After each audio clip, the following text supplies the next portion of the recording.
มีสื่อบ่าวลาวอยู่ในใบซื้อขายตาดีบ่าวลาวมีส่วนอธิบายเบิ่งดูนี่อยู่นี่หลักฐานอยู่บ่ได้มีสื่อบ่าวลาวมีแต่สื่อน้องโอสื่อน้องโอก็เป็นสื่อใหม่อีกต่างหากเนาะเพราะว่าตอนนี้บ่าวลาวนี่ไปเปลี่ยนสื่อให้น้องเพิ่นแล้วสื่อกรพักเนาะทางนายบ้านก็ลงไปแล้วนี่สื่ออยู่ในนี้เนาะนี่สื่อน้องโอคนเดียวบ่มีสื่อบ่าวลาวแต่มีผู้ใหญ่บางคนว่ามีสื่อบ่าวลาวอยู่ในใบซื้อขายนี้เนาะประมาณนี้คล้ายๆแบบว่ามายัดเยียดให้บ่าวลาวนะตัวนี้บ่าวตัวซิปต้องออกมาอธิบายเนาะแก้ไขเนาะแล้วก็ขอโทษที่เห็นให้แบบ FC หลายๆคนนี่เข้าใจบ่าวลาวผิดอธิบายนี่ก็คือข่อยมาหาในบ้านกินนี้เนาะเพิ่นก็ว่าบ่าวลาวเป็นคนพาชื่อเนาะในบ้านแม่นบ่เพราะบ้านก็เว้าเนาะกินนี่เนาะ สิแม่นติมีแต่เบาเล่า และให้น้องหันฟังสิอธิบายให้ฟังกรณีที่1แล้วมันนั่งติ๊กกับนางนิกนะอันยังบ่มีอยู่ในสารระบบของบ้านดงบางแอวตัวที่1ยังบ่มีตัวตนในสมโนของน้องแต่เนี่ยมันยังบ่มีอีกนะ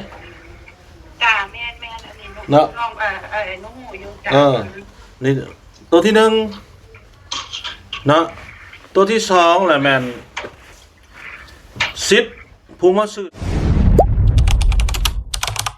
อย่าลืมกดติดตามเพื่อเป็นกำลังใจให้ผมด้วยนะครับทุกคนขอบคุณมากๆครับผู้ใหญ่ที่สั่งเฮือนเนาะที่ห้ามบ่ให้ใส่ชื่อเด็กน้อย2คนเนาะเหตุผลของเบิ่งก็คือสื่อเด็กน้อย2คนนี่มีอยู่ในสื่อของ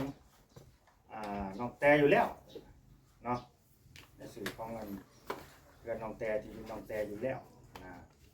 ประมาณนี้เหตุผลของเพิ่นเนาะและเวลาที่ว่ามาซื้อที่ดินบ่าวลาวก็ได้แจ้งทีมงานและโดยเฉพาะบ่าวเวียงกับบ่าวแสนเนาะบอกวันและก็เวลาแล้วก็มีผู้ใหญ่บางคนไปคอมเมนต์ว่ามาหลักซื้อหลักขายกันบ่ได้บอกทีมงานเนาะอันนี้ก็ยังให้ทาง YouTube นี่ไปชี้แจงและอธิบายผู้หลักผู้ใหญ่ช่องนั้นๆให้เข้าใจเนาะประมาณนี้แล้วก็สื่อในใบที่ดินก็บ่ได้มีสื่อบ่าวลาวอยู่เนาะมีแค่สื่อน้องโอบ่าวลาวแค่เป็นพยานเนาะและนี่ก็จะถามบ่าวตู้ซิดว่าผู้ใหญ่ทั้งใดเป็นคนว่ามีสื่อบ่าวลาวอยู่ในใบซื้อขายตาดีบ่าวลาวมีส่วนอธิบายเบิ่งดูนี่อยู่นี่หลักฐานอยู่บ่ได้มีสื่อบ่าวลาวมีแต่สื่อน้องโอสื่อน้องโอก็เป็นสื่อใหม่อีกต่างหากเนาะเพราะว่าตอนนี้บ่าวลาวนี่ไปเปลี่ยนสื่อให้น้องเพิ่นแล้วสื่อกรพักเนาะทางนายบ้านก็ลงไปแล้วนี่สื่ออยู่ในนี้เนาะนี่สื่อน้องโอคนเดียวบ่มีสื่อบ่าวลาวแต่มีผู้ใหญ่บางคนว่ามีสื่อบ่าวลาวอยู่ในใบซื้อขายนี้เนาะประมาณนี้คล้ายๆแบบว่ามายัดเยียดให้บ่าวลาวนะตัวนี้บ่าวตัวซิปต้องออกมาอธิบายเนาะแก้ไขเนาะแล้วก็ขอโทษที่เห็นให้แบบ FC หลายๆคนนี่เข้าใจบ่าวลาวผิดอธิบายนี่ก็คือข่อยมาหาในบ้านกินนี้เนาะเพิ่นก็ว่าบ่าวลาวเป็นคนพาชื่อเนาะในบ้านแม่นบ่เพราะบ้านก็เว้าเนาะกินนี่เนาะ สิแม่นติมีแต่เบาเล่าว่ามาก็มากับมันพยานก็มีน้องแต่ชาวเทืองนั่นแหละแล้วก็แม่น้องลุงที่มาซื้อมีพยานนี่ดินนี่มันออกซื้อเท่ากรพัดก็คือน้องโอเท่าเบาเล่านี่มีแต่เป็นพยานแม่นนางแต่นางเทืองชื่อนี่ออกผู้เดียวซื้อออกผู้เดียวและมือที่ซื้อเนาะอันนี้ข่อยก็ขอถามบ่าวลาวก่อนผู้ใหญ่ให้ฝากมาถามอันนี้เนาะทุกคนเนาะแต่ละช่องก็คือว่าตอนเจ้าหักเงินจากเพิ่นนี่20,000นี่เพิ่นบอกเจ้าครั้งแน่บ่ว่าให้ใส่ชื่อน้องใส่น้ำก็บอกอยู่ก็ได้บอกอยู่ตัวนี้ก็เป็นความผิดพลาดของบ่าวลาวเนาะก็ได้ขอโทษเอื้อยมันไปหลายเทื่อแล้วเนาะแต่จุดประสงค์ที่ว่าเพิ่นให้เอาซื้อน้องโอผู้เดียวนี่ก็คือเหตุผลที่ว่าไปหั่นแหละเนาะเพิ่ พิ่นอยากให้น้องโอได้ผู้เดียวแบบนี้นะเพราะว่าอนาคตข้างหน้าหลายอย่างถ้าเกิดว่ามันสิมีปัญหากันถ้าเขามีครอบมีครัวอย่างประมาณนี้นะเหตุผลของแม่ฮักน้องโออันนี้เนาะ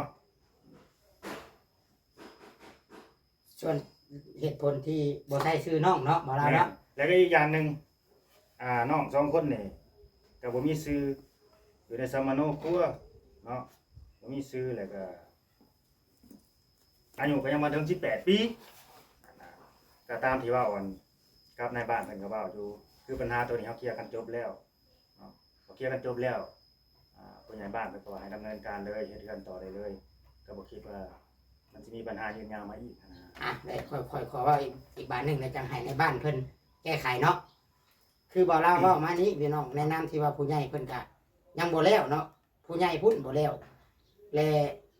ไปมื้อไปซื้อเพิ่นก็บอกครั้งแน่เนาะก่อนที่ซื้อก่อนรับเงิน แม่น ก็บอกครั้งแน่บ่เราก็โอเคตกลงรับเงินสิเฮ็ดตามเป้าหมายของผู้ใหญ่มอบหมายให้เฮ็ดเฮาในฐานะ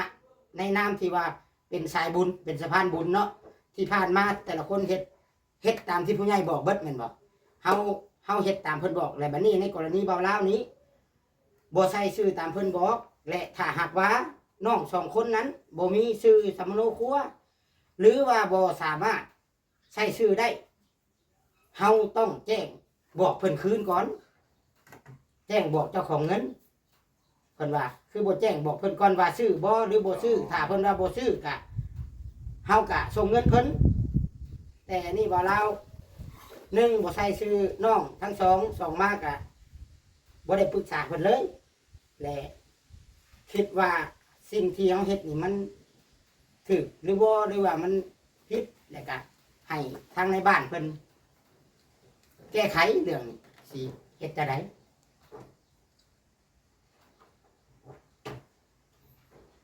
สิให้แก้ไขแนวใดแต่หน้าบ้านแก้ไขแนวใด เอาเลยเอาตัวมันปณิปนอมกันได้ปณิปนอมกันพออยู่กันได้เอาแบบปณิปนอมกันซะแล่เงินจำนวนที่ว่าทั้งนั้นเอามามันเท่าไหร่20,000ได้บ่ 25,000เฉพาะผู้ใหญ่2คนที่ว่าแปลว่า เพิ่นบ่พอใจ บ่พอใจ เนาะว่าสิจ้ะ ฝ่ายบ่พอใจ แม่น ที่ว่าเฮ็ดบ่ถูกตามเป้าหมายเพิ่นนั่นแหละ แต่ว่าคนอื่นบ่มีปัญหา2คนนี้ที่ว่าบ่พอใจเพิ่นจะคืนเงินก็บ่เอาบาทนี่ แม่นบ่มันคืนเงินบ่เอา เพิ่นจะคืนเงินแต่ เอา บ่ แบบ เอา นี้เป็นยังให้เว็บพิมพ์โทรมาคุยอยู่นี่ได้บ่ ปัดเวลาเพิ่นนั่นเปลี่ยนใจปัดจากเอาบาทนี่ ในส่วนเรื่องของข่อยนั้น ในส่วนเรื่องของมันแม่คิมเด้อเพิ่นกับเพิ่นแชทมาบอกนั้นในส่วนเรื่องของเพิ่นน่ะเพิ่นเอาเงินจำนวนที่5,000น่ะแต่ว่าในส่วนเรื่องของไอ้พิมพ์นี่เด้อแต่ไอ้พิมพ์สิคุยกับทุกเจ้าว่าเราแต่ว่าในส่วนเรื่องของข่อยตัว5,000นี่แม่คิมนี่เราเอาแต่เราจะไปช่วยคนใหม่ แม่คิมสิเอาบาทนี่ แน่ พิจารณาเอาพี่น้องเอ้ยแม่คิมสิเอา เงินคืน แต่ว่า ไปช่วยครอบครัวที่ทุกข์ยาก เอาน้ำไผบาทนี่เงินจำนวนนั้นบาทลาวไปซื้อที่ดินให้น้องโอ ก็ต้องให้แม่ฮักของน้องโอผู้เฮ็ดเฮือนนั้นเป็นคนส่งเงิน โอ้ บ่ได้เอาน้ำหมอลาวหรอก เพิ่นคิดนั่น ผู้เพิ่นห้ามให้ใช้ชื่อน้องๆนั่นแหละเนาะ ต้องเอาน้ำแม่ฮักของน้องโอได้อันนี้น่ะ อันนี้ประนอมที่สุดได้นี่เนาะ เพราะว่าบ่ได้แม่นว่าเอาน้ำเจ้าได้ต้องเอาน้ำไปหาน้องโอบาท แม่นต้องให้เข้าใจเด็กดี เอาเราเป็นคนบ่ให้ใช้ชื่อได้บ่ล่ะ ว่าเรื่องของเรามันก็สิจบไปเราอะ ถ้าว่าเอาตามรักแล้วเนาะอันนี้เอาเป็นสายบุญว่าซั่นซะเป็นผู้ใหญ่ใจดีใจบุญเด้อไผสิคิดจังไดก็ตามแต่สิ่งใดที่เฮาทำไปแล้วเฮาทานไปแล้วเฮาสบายใจแล้วเฮาบ่จำเป็นสิไปเรียกร้องคืนพี่น้องในเมื่อมันก็ชัดเจนแล้วจุดประสงค์เฮาเอามาเฮาก็มาซอยเหลือคนทุกข์คนยากเฮาบ่ได้มาใช้โดยประโยชน์ส่วนตัวเนาะเงิน 20,000เอามาซื้อที่ดินให้น้องโอ้ยแล้วก็มีบางคอมเมนต์ว่าบ่าวลาวเอาเงินไปใช้ส่วนตัวจังซั่นจังซี่ฟ้อง แต่ว่ามันบ่ถูกจุดประสงค์ของเพิ่นเด้ ก็แม่นบ่ถือก็แม่นอยู่แต่ว่าเฮาก็ ก็เพิ่นสิบ่แล้วอะ อั นะ นเด้อ ในเรื่องคอมเมนต์นี่เฮาเป็น YouTube เฮาเป็นคนของประชาชนซะเพิ่นสิคอมเมนต์ไปได้ก็บ่จักมันก็มีคนฮักคนชังนั่นแหละ ก็แม่นอยู่มีคนหนักคนช่างก็แม่นแต่ว่าเฮาก็สิ่งใดที่มันเฮาฮู้นะครับก็แจ้งผู้ใหญ่ไปแน่ก็บ่ให้เข้าใจผิด มาแจ้งเด้อหนึ่งเด้อก็คือว่าเราจะอธิบายให้ฟังสมมุติว่าแจ้งไปแล้ว ก็คือแม่ฮักของบาโอนี่เราแสดงออกในคลิปเนาะในคอมเมนต์ในคลิปวันนี้เดี๋ยวเขาปะทะกันในคลิปในคอมเมนต์นะอันนี้ก็บอกให้เพิ่นฟังนำกันเลยปะทะกันในคลิปเดี๋ยวเฮ็ดให้การบ่พอใจเด้ก็มันสิเป็นดราม่าขึ้นมาก็ผู้ใหญ่เพิ่นสิเรื่องของเรื่องก็เพิ่นสิบ่ยอมนะถ้าว่าทางนั้นก็เซออยู่ทางนี้ก็เซออยู่เรื่องมันก็สิบ่เกิดนะมันเป็นแบบนี้ได้บ่ได้แม่นได้ว่า YouTube ไปบอกเพิ่นนั่นนี่น่ะบ่แม่นเพิ่นใส่กันเองได้ผู้ใหญ่น่ะว่าเพิ่นฮู้อยู่แล้วว่าไผเป็นไผในคอมเมนต์น่ะมันเป็นแบบนี้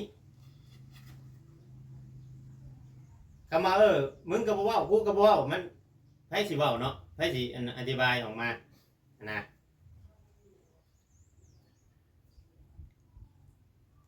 จะได้ปะ เรื่องนี้ต้องหาทางออก มีแต่ว่าให้อันตุชิดเนี่ยเน้นเรื่องที่มาในมานี่แล้วให้มัน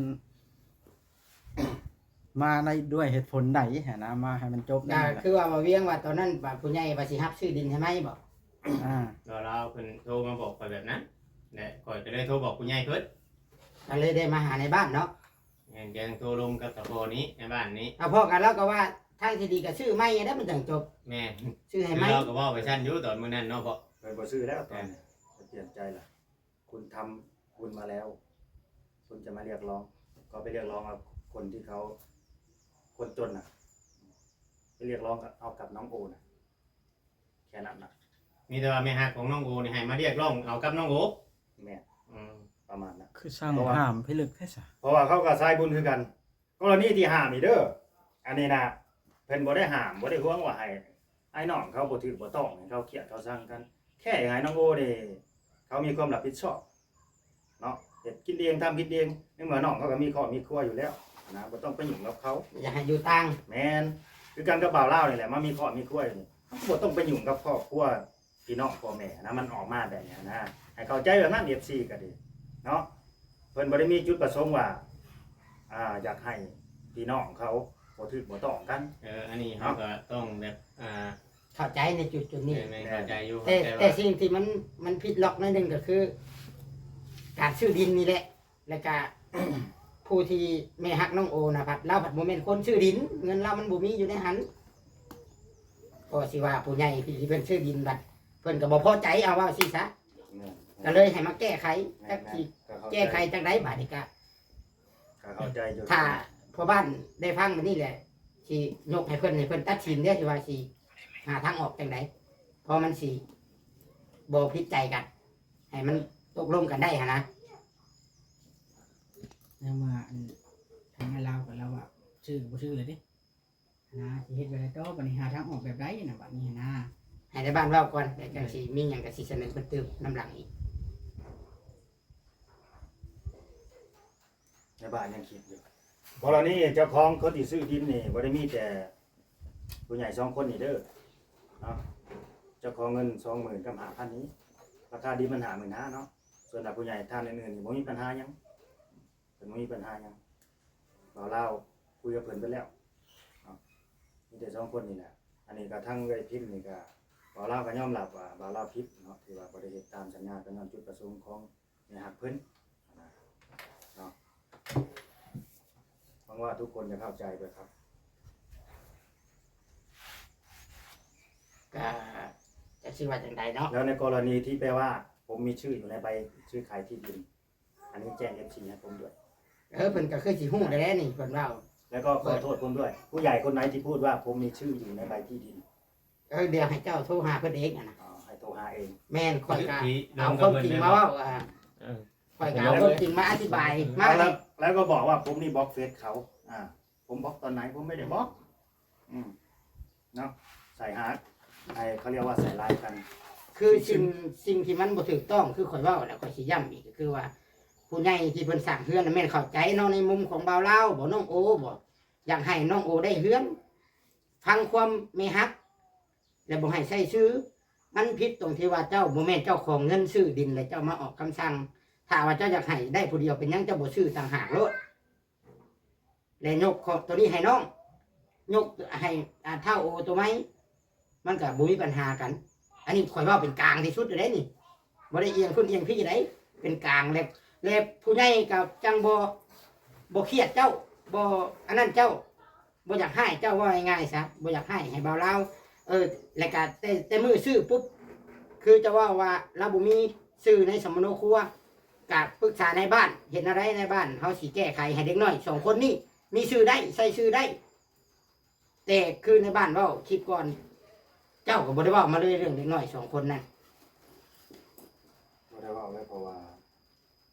ทั้งผู้ใหญ่เพิ่นว่าให้เอาแค่ชื่อน้องโอ นั่นแหละคันผู้ใหญ่ผู้ที่สั่งห้ามถ้าใจใหญ่เลยคันจะตัดปัญหาเลยข่อยบ่อยากมีปัญหาข่อยซื้อดินตอนไม้ให้ท่าโอตัวนี้ยกให้น้องข่อยเฮ็ดให้ไม้มันก็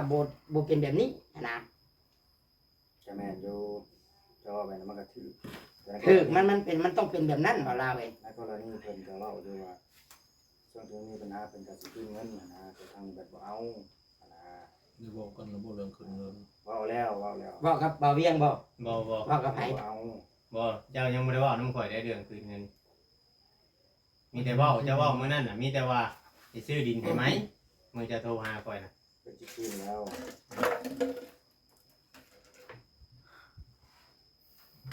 คุยกันมันละเอียดดูอะไร ก็หาทางออกแล้วแหละผู้ใหญ่บ้านหาทางออกให้โดดเจ้าในใดสิแบ่งดินบ่หรือจังไดแบ่งออกไปบ่เงิน 25,000เหลือ 20,000บ่บ่เวียงว่าสิทอนคืน 5,000เด้ แม่น ก็เหลือ 20,000 ก็คือ ก็แบ่งออกไป20,000นะมันได้ซำใดแต่ว่าเอาแท้เอาแต่อันนี้เพิ่นสิโอเคบ่บ่าวตัวสิจำนวนเงินเพิ่นแค่ 20,000ก็ซื้อที่ดินน่ะสิปลูกกระตูกกระต๊อบให้น้อง2คนอยู่หากระปลูกอยู่หั่นหรือว่าแนวใดเพิ่นสิโอเคบ่ตัวนี้ สิแทกดินแบ่งครึ่งมัน ได้มากเฮือนได้เนาะ คันเว้าแบบนี้นั่นบ่ล่ะเอ้ยข่อยสิเว้าจังซี่ซะเพราะว่าถ้าว่าบ่มีผู้ใหญ่เงิน 20,000ที่เพิ่นเอามาโมะก่อนเพื่อเอิ้นหมู่มาสมทบกันน่ะก็บ่ได้ดินตอนนี้เลยคุณงามความดีเพิ่นมาตั้งรักตั้งฐานให้ ก็แม่น แม่นบ่ ก็แม่น แต่นี่แหละคือเฮาบ่เห็นหัวเพิ่นได้ความหมายแบบว่าเฮาเฮ็ดข้ามหน้าข้ามตาเพิ่นตั้งแต่เฮาสิเฮ็ดเรือนเฮ็ดหยังนี้แม่นเข้าใจผู้ใหญ่เพิ่นก็ดีได้ผู้เฮ็ดเรือนบ่แม่นว่าข่อยว่าเพิ่นบ่ดี แต่เฮาต้องปรึกษากันย้อนว่ามันหลายคน แล้วเฮาสิพังผู้เดียว มันก็แบบนี้แหละปัญหามันตามมาคันว่าผู้เดียวนั่นซื้อเบิดทุกอย่างเงินเราทุกอย่างแม่นเจ้าสิสั่งเฮ็ดอะไรก็ได้ มันบ่มีปัญหาหยังเบิดทั้งนั้น อันนี้มันเงินหลายทางแหละเฮาสิเอาใจผู้เดียวความหมายมันบ่ได้เด้บัดนี้ดินบัดยกตัวอย่างว่าดินเล่าแล้วเฮาไปปลูกเฮือนใส่มันแบบนี้ได้ตัวอย่างตัวนี้นะแต่คือว่าแหละเนาะอันทางผู้ใหญ่ทางบ่าวลาวก็ตัดปัญหา ว่าให้ไปเอาน้ำน้องโอ้เฮ็ดจังไดบาดนี้พี่น้อง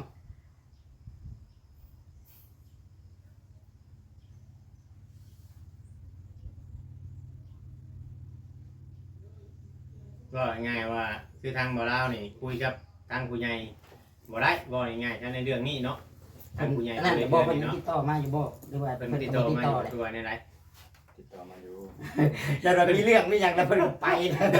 แต่ว่าบ่ว่ามันยังบ่รับผิดชอบมันยังอะนะอืม บ่ไปก็สิไปให้นำ แต่เพิ่นว่าให้แก้ไขกันเองเพิ่นว่าสิบ่ ก็สิว่าแก้ไขกันเองบ่ก็คือบ่ลาวเว้านั่นแหละในได้เพิ่นก็บ่ยอมนะมีแต่สิแบ่งที่ให้ หารกันหารครึ่ง แม่นหรือว่าอีกกรณีหนึงก็ เธอจะได้เพิ่มทั้งนี้จะสิบ่ สิบ้านเพื่อนแล้วบัดนี้เนาะ นึงแต่ผู้ใหญ่ได้ทาง เออ มันจะเป็นไปทั้งนั้นกับเสียใจกันนะ ก็แม่นอยู่ในกรณีนี้ถ้าเฮาสิเฮ็ดใส่กันแบบต่างคนต่างบ่ยอมกันนะมันก็อยากได้นี่บ่จะกู้เพื่อนแบบนี้นะ มันจะเกิดมันต้องเกิดที่แหละเพราะว่าได้เกี่ยงกันในคอมเมนต์มัน มั ยั น ง ก็บ่จบนะจ๊ะหั่นน่ะ เอารายการมันผิดพลาดแต่ชื่อดินทผิดผู้เนาะ แม่น หน้าที่การอันนี้บ่ได้ว่าโทษแล้วดอกหน้าที่คันว่าเจ้าของเงินเฮาฮู้ว่าเพิ่นอยากให้ใช้ชื่อแหละ ใช้บ่ได้ได้เอื้อยสมมุติเราโทรไปหันนะแม่นบ่ครับว่าใช้บ่ได้ได้เพราะว่าเพิ่นบ่มีชื่อในใบสมโนครัวหรือว่าเพิ่นยังบ่ฮอด18 ปีใช้บ่ได้ เดี๋ยวเฮาบอกเพิ่นก่อนว่าเฮ็ดได้เอ้ยใส่น้องโอผู้เดียวเลยบ่นี่บ่มีไผเว้าหยังเฮาได้ อันนี้บ่าวเล่าบ่ฮู้จักบ่ฮู้กฎหมายอีก บ่แม่นว่าบ่แม่นว่ากฎหมายดอกว่าลาวเอ้ย บ่ฮู้ว่า คือเฮาต้องปรึกษาเจ้าของเงินน่ะนะ เขาแจ้งก่อนเนาะ แจ้งเพิ่นว่าห่วยมันที่แรกคือว่าแหละมันจังผลเสียมตามมาแบบนี้แหละ ขอความคิดเห็นผู้ใหญ่บ้านให้ดู เนาะให้ทางในบ้านเพิ่นตัดสินเบิ่ง โยแต่คือเจ้าสิเอาลูก ก็ลองว่ามาเบิ่งลองเสนอมาเบิ่ง มันโมเมนต์ใช่เจ้าเดี๋ยวนี้มัน ถามผู้ ผู้ ใหญ่ ใหญ่ ต้องโทรถามเพิ่นบ่ แต่ข่อยมันบ่ได้มีส่วนเกี่ยวอยู่แล้ว มาพัง เห็นข่าวบ่ โทรถามเบิ่งไอ้ทีม เพราะ เนาะ ว่าเขาปรึกษาเป็นเรื่องในใด ผู้ใหญ่นี่บ่ผู้ใหญ่บ้านนี่บ่ ผู้ใหญ่บ้านนี่ เอาความคิดขอความคิดเห็นน้ำลาวก่อน ว่าจังไดหาทางออก มันจัง ได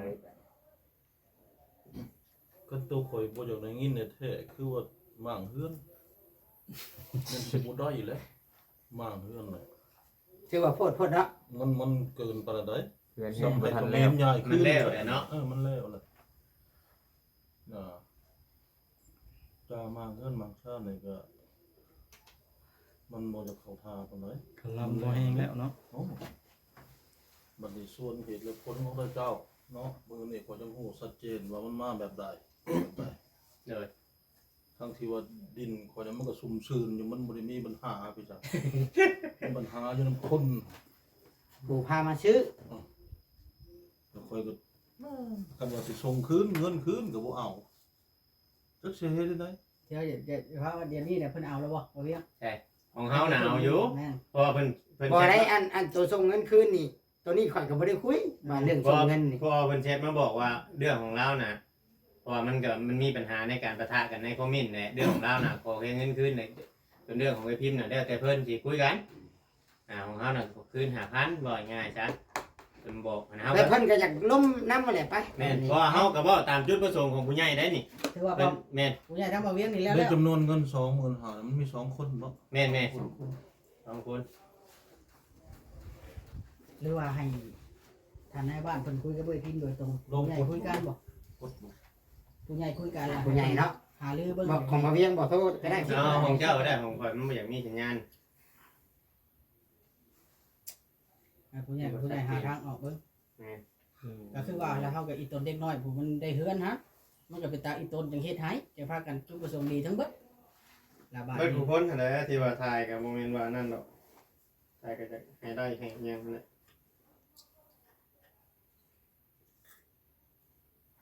บ่ได้ชมขอความบอกเพิ่นก่อนเนาะ จับจุดเลยดิ โทรเลยอยากสิหับหรือบ่ได้อยากระบบหับได้บัด นะครับเดี๋ยวเราพอเจ้ามาคุยเบียดแล้วเนาะ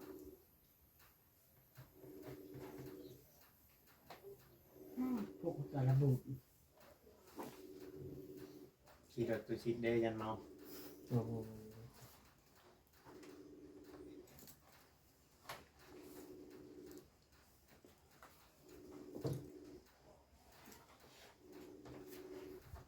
เป็นนอนบ่ช่วงเวลาเนี่ยจะมุ่งเวลาอยู่บน ตอนเช้าเด้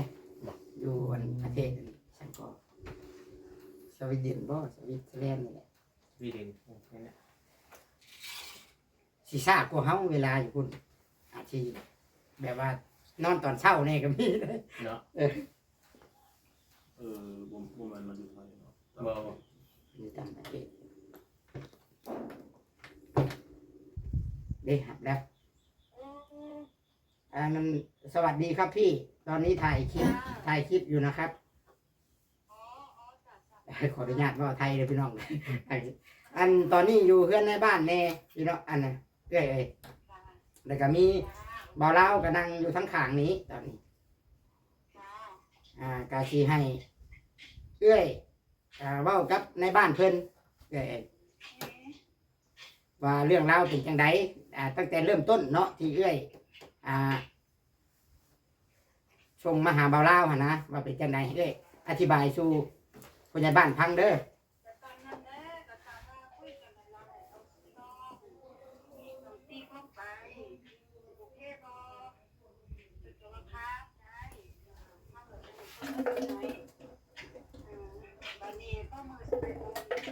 ไปซื้อพิมพ์ใจดีกันตอนแรกบอกว่า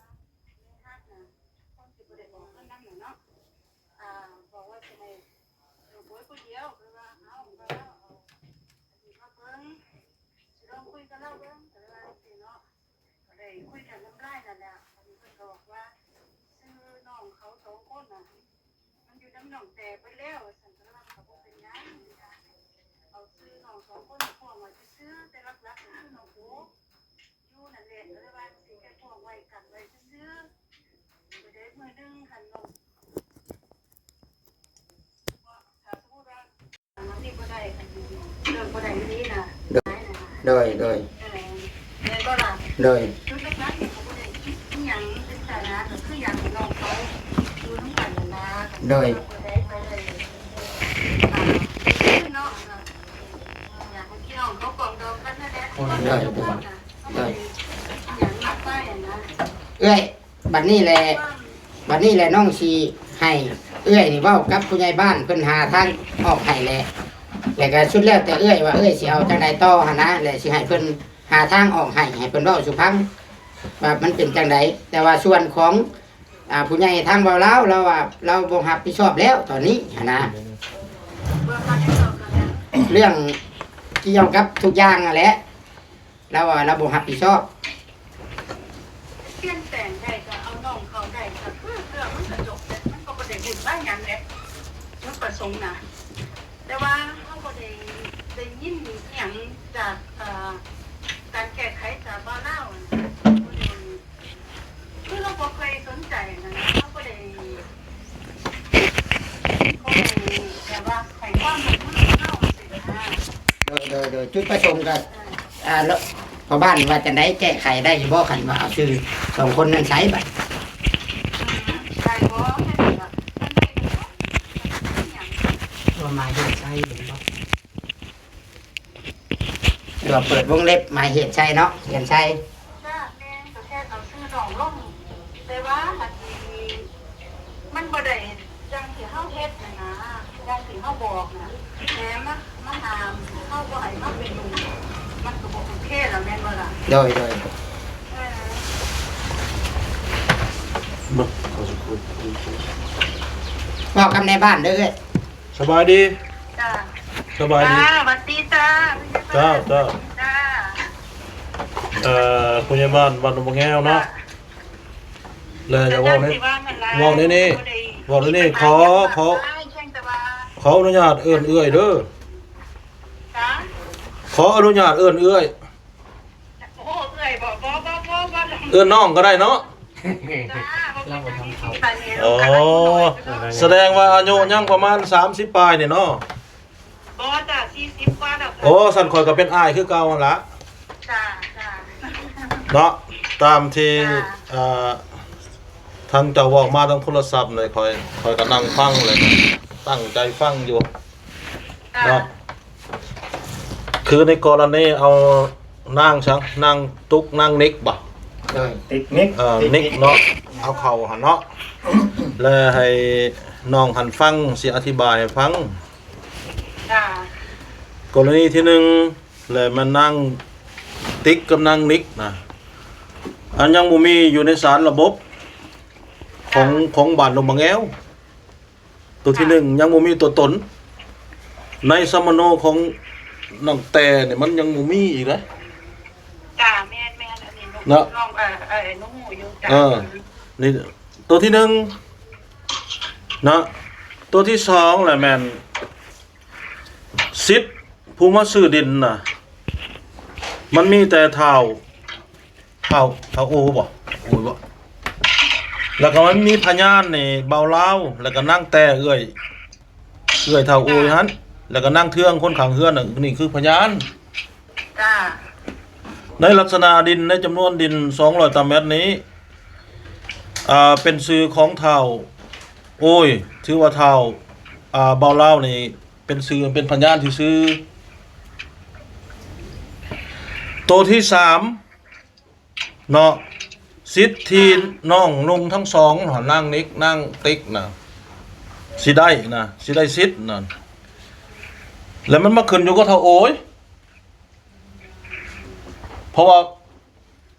เท่าโอ้ยเป็นผู้มาซื้อน้ำข่อยเด้เนาะยังมือมาซื้อขายกันก็บ่ได้ยินว่าได้ นี่แหละมันเป็นผิดพลาดตรงนี้แหละ เนาะ นี่แหละมันเป็นปัญหาอยู่ที่ว่าลูก มือซื้อเนี่ยเป็นหยังคือบอกว่ามันเบิดในการใส่ซื้อไปแน่ บ่ได้ให้ความแบบว่าละเอียดอธิบายให้เฮาฟังน่ะนะ อืม ก็คือเพิ่นบอกว่ามันก็ตามคลิปที่นายบ้านเว้าเอาก็อยากเว้ากับนายบ้านเบิ่งอยากคุยกับเพิ่นเบิ่งจุดประสงค์มันเป็นแบบใดเพราะว่าเฮาส่งให้ก่อนเฮาสิส่งเงินให้เนี่ยเฮาบอกแล้วว่าจังซี่แม่นบ่ล่ะแต่ว่ามันออกมาแบบนี้มันบ่ตรงกับจุดประสงค์ของเฮาจังซี่นะ เจ้าเจ้า คันสมมุติว่าสมมุติว่ามันเข้าบ่ได้อีหลีตั้งแต่แรกน่ะน้องก็จะบ่ส่งเงินให้นะก็เลยบ่อันนี้นะ เจ้าเจ้า เพราะว่าบ่ได้มั่นใจในน้องโอว่าเพิ่นสิหยุดเรื่องหมู่นั้นได้อีหลีบ่สิเอาน้องสองคนนี่พ่วงไว้ถ้าเกิดมื้อใดมื้อนึงเพิ่นเลิกบ่ได้อีหลีน่ะ อืม มั่วอีหลีแบบคือพ่อว่าเนี่ยเนาะที่ว่านั่นน่ะก็แค่เอาน้องสองคนเนี่ยมากันไว้ซื่อๆกันเกิดผู้ใดเพิ่นเลิกบ่ได้ให้เพิ่นออกไปน้องก็สิได้อยู่จังซี่นะความหมายหลักๆกับน้องโอ้ยน่ะสิทธิ์ 100% เจ้าเจ้า สิทธิ์ 100% น้องเขาสองคนนั่นก็บ่รู้ว่าเขาสิอยู่เมืองไทยต่อบ่หรืออีหยังอันนี้ก็ได้เว้ากับน้องโอ้ยแล้วเด้โดยตรงเลยเด้น้องโอ้ยก็โอเคเพราะว่าน้องโอ้ยบ่ได้รู้เรื่องตั้งแต่แรกแล้วจังซี่นะ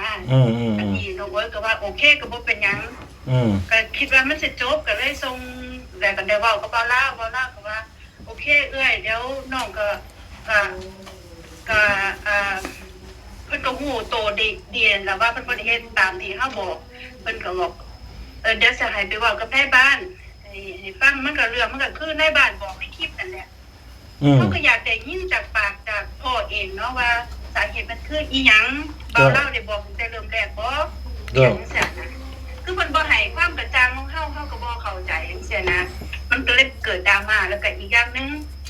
แม่ฮักผู้สร้างบ้านนี่มาสั่งห้ามลูกบัดนี้บ่ให้มายุ่ง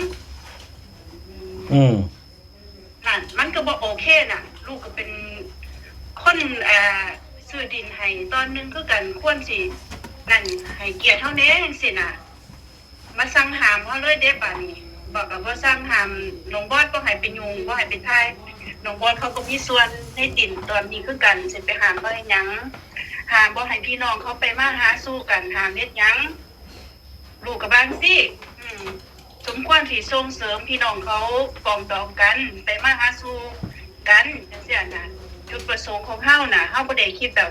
บ่ดีนั่นนะเว้าง่ายๆนั่นน่ะก็คือเอาชื่อน้องเขากระจบจังซี่ล่ะรักน้องโอยก็อยู่บ่ได้มีหยังมากมายจังซี่นะถือว่าแนวอื่นบ่มีเนาะ บ่มีจ้ะแต่ว่าเบาเล่าเนี่ยเราบอกว่าแม่ฮักน่ะสิซื้อดินให้ลูกก็ว่าโอเคสิซื้อดินไม่ให้ก็ซื้อก็บ่ได้ว่าสิได้จบสิได้บ่ต้องไปยุ่งนำน้องนี่แหละก็เลยบอกว่าก็บ่อยากสิอันนี้เฮ็ดบุญเฮากับบ่สำบายใจเฮาก็บ่อันนี้นะก็บ่สำบายใจนะก็เลยว่าคันมันจบว่าซื้อดินให้ก็สิซื้อดินก็ก็แล้วไปจังซี่นะสิได้จบจังซี่ได้คุยกันแหละเนาะได้คุยกันคร่าวๆแล้วเนาะจ้าแม่นเพิ่นก็ว่าเพิ่นสิซื้อดินให้ไหมก็ว่าเอาซื้อดินให้ไหมก็ซื้อสิได้บ่ต้องไปยุ่งนำสิบ่ได้ไปเอาไปว่ายน้ำจังซี่นะตัดปัญหาไปแบบนั้นก็ได้ก็เลยว่าจังซี่เนาะสิคืนเงินน่ะลูกบ่เอา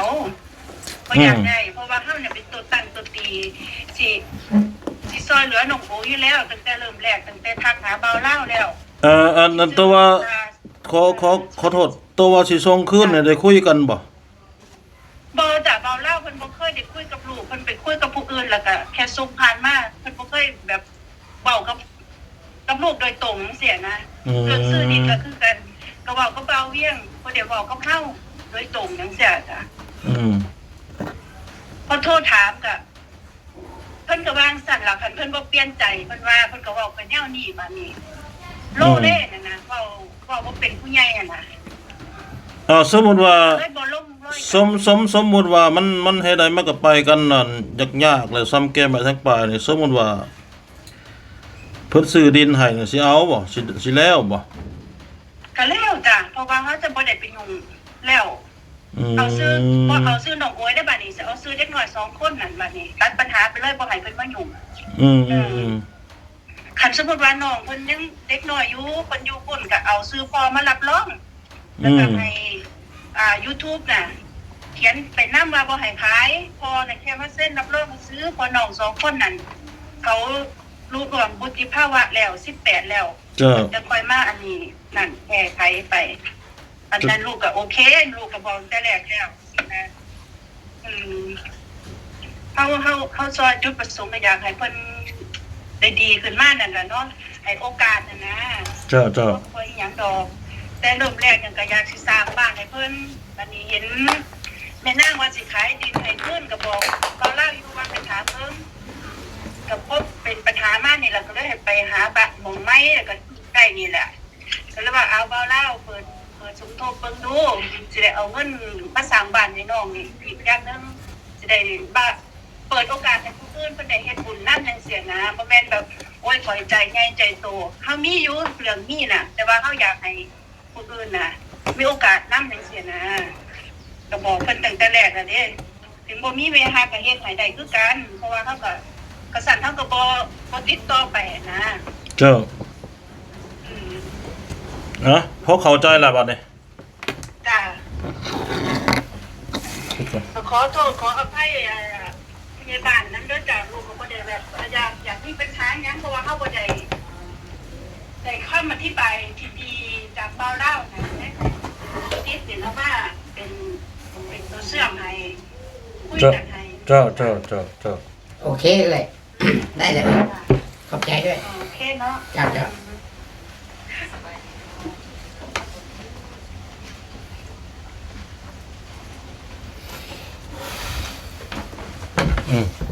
เอาไปเลยพอจะเข้าใจละให้พ่อบ้านยกให้ก่อนเนาะเอาบ่พึ่งว่าอย่างเพิ่นเข้าใจเลยเด้มันจะโยนมาหาในบ้านนั่นเลยเนาะเขาก็เข้าใจเลยเด้เขาก็เข้าใจคือเจ้าได้เด้ซื้อดินน่ะเราบ่ซื้อนะเราบ่ซื้อเนาะ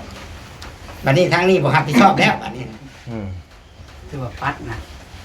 ซื้อดินน่ะบ่ซื้อเนาะก็ปัดแล้วจะให้น้ำเอาน้ำจานโอ้ไปโอ้นี่บ่บ่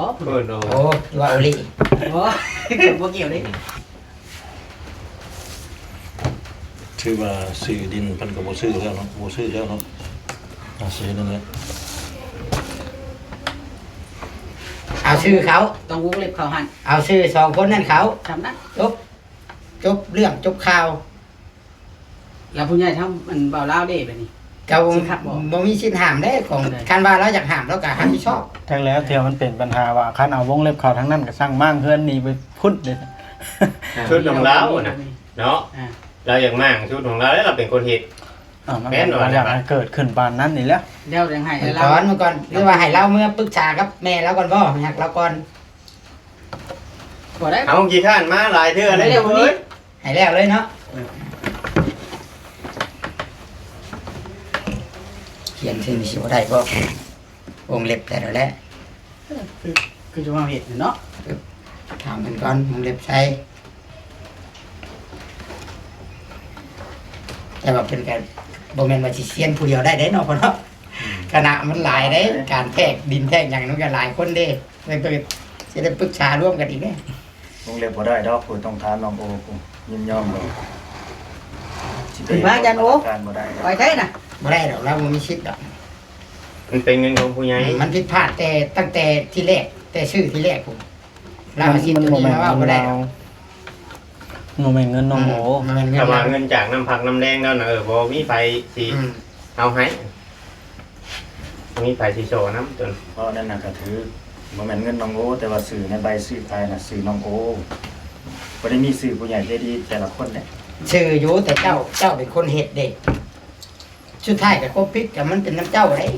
ว่าคือพังมาน่ะได้บ่ลาวเอ้ยฉะนั้นต้องแก้ไขเฮาสิว่าบ่ได้ถ้าน้องโอว่าบ่ได้ก็บ่ได้บ่ถือเขาเป็นผู้ใหญ่เขาต้องบอกเขาเนาะรับผิดชอบเลยได้เจ้าได้รับผิดชอบเงินเอามาซื้อใส่ซื้อได้สิโยนให้ว่า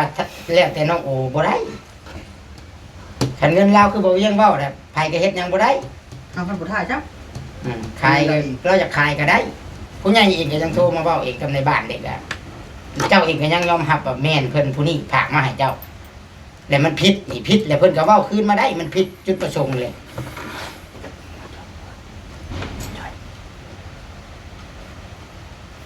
เอาทางแก้ไขเบิ่ง ทางออกเบิ่งเนาะทางออกยก ให้เราสามารถโทรไปเว้ากับผู้ใหญ่ได้บ่ว่าให้เพิ่นวงเล็บเอาน้องนุ่งให้เขาแนวใดก็น้องเขาอยู่ แค่ตัวนี้เนาะ ตัวเดียวละผู้รักผู้ใหญ่ทางให้เราบ่อยากเสียเปรียบบ่หรือว่าจังได ทางเอ้ยพิมพ์นี่เราบ่มีปัญหาเนาะ มีเราง่ายแล้ว เราง่ายชุดได้เราง่ายชุดหรือว่าชื่อดินให้ไหมเราอะหรือว่าสิเขียนชื่อใช้ชำนั่นได้แค่นั้นเอง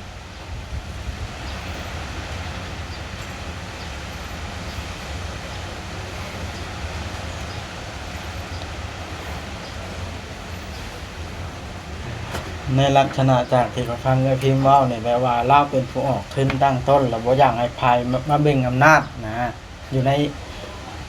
ดินตอนที่เราออกเงิน ก็ นี่ แม่นความว่าแล้วคันเราบ่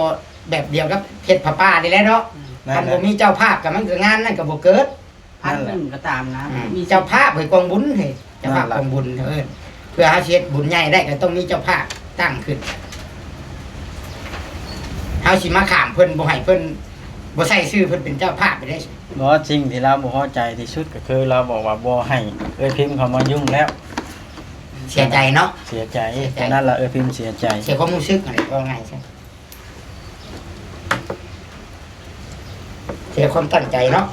ด้วยการแบบจะเฮ็ดดีนะ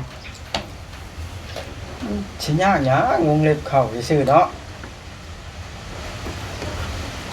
ถ้าว่าแล้วแต่อาจารย์โอนะเอิ้นอาจารย์โอมาโทรเรามาโลดมาถามเรายอมบอกเนาะ แม่นทั้งจากปากคนนั้นบาดนี้ เออ ข่อยสิหยุดไว้ก่อนของข่อยมันฮ้อนแห้งเลย ต้องฟังจากปากอาจารย์โอกันนะ เดี๋ยวลงก่อนบาดนึง มูลค่าเสียหายทั้งหมด ไปอันนั้นก่อน 6 ล้าน พี่น้อง 780,000 กีบ เด้ เด้ อ อ ทางออกแล้วจังว่ากัน